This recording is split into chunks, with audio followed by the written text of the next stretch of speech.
How to transfer money with Bendigo Bank. Hey everyone, welcome back to another tutorial video. In today's video, I'll show you how you can transfer money from your Bendigo Bank. So to do that, first of all, open the Bendigo Bank app on your mobile device and simply log into your account. Now once you've logged in, your homepage will look somewhat like this, where you'll have to tap on the option Pay and Transfer.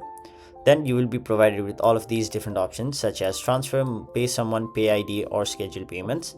Simply choose if you'd like to transfer money between one account to another account or to another bank, or you can also choose to pay a bill or pay someone using BPay, or if you have their PayID such as their email address, phone number, or ABN, you can also use PayID. And if you want to schedule your transfers for a later date, you can do so by tapping the option Schedule Payment.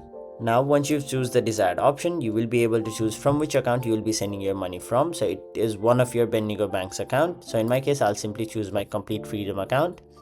After that, you'll have to select your recipient in the two pays. So you can either enter their BSBN account number, their PayID, or you can simply choose them from your contacts.